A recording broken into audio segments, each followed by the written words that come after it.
안녕하세요. 반갑습니다. 지난주 금요일에 코스피 시장이 하락으로 마감하면서 8거래일 연속해서 하락세가 나왔습니다. 특별한 악재는 없고요.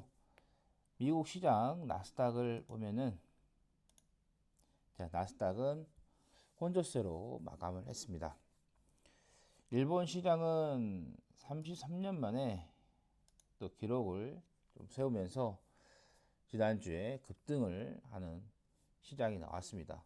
자, 지금 이렇게 차트를 보면은 한국, 그다음에 일본, 미국의 이 시장의 지수의 흐름이 좀 희비가 엇갈리는 그런 흐름입니다.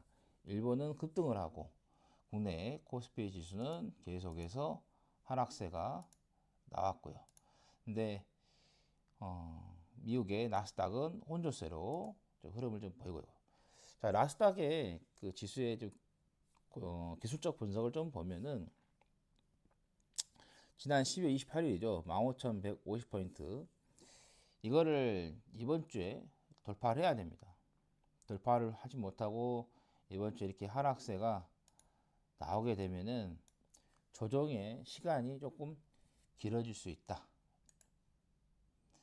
근데 국내 또 업적을 좀 코스피 기준으로 보면은 기술적으로 봤을 때는 하락세가 거의 마무리 단계입니다.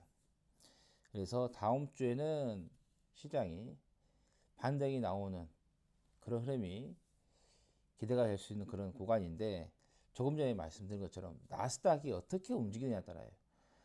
12월 28일에 15,150포인트를 돌파를 해주면은 좋은데, 그러지 못하고 하락으로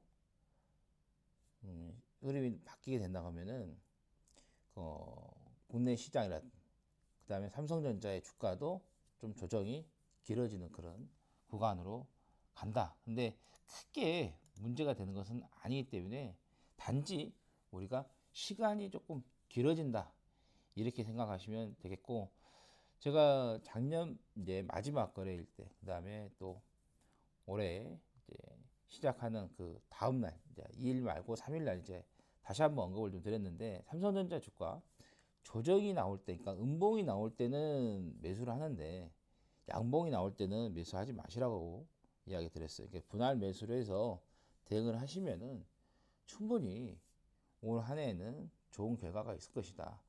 제가 또 리포트도 보여드렸죠. 재고 물량이 앞으로 줄어든다. 재고 물량이 줄어드는 것은 수요가 그만큼 생기고 있다는 거죠. 그렇게 되면은 또 수익적인 부분에 있어서도 실적이 좋아질 수밖에 없는 그런 상황이기 때문에, 시장에서 중동에서의 지정학적 리스크가 좀 있는 그런 상태인데, 그런 것들은 크게 문제가 되는 건 아니고, 또 이제 미국 쪽에서 CPI에 대한 지표가 좀 나오면서 인플레이션에 대한 재부각에 대한 이야기가 나오고 있고, 그다음에 중국 시장에서 특히 부동산 시장이 정말 좋지 않습니다. 이거는 조금 우리가 주의를 한 부분도 있어요. 국내 시장도 지금 이 건설 쪽, 부동산 분양 쪽에서 보면은 지방 쪽은 미달이 되는 그런 분양들이 많이 나오고 있고, 또 지방에 건설사들이 좀 부도가 좀 많이 또 생겼고요.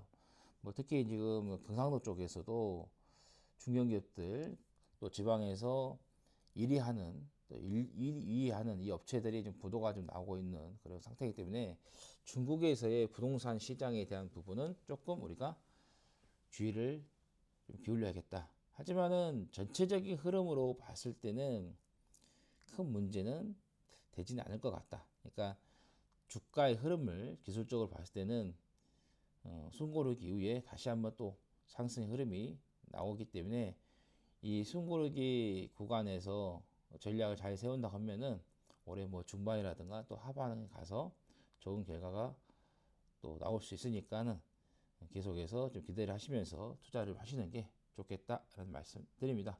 그리고 제가 올해는 좀 자주 영상을 좀 올리겠다라고 이야기 드렸는데, 제가 26일까지 지금 여행을 좀 왔습니다. 그래서 지금은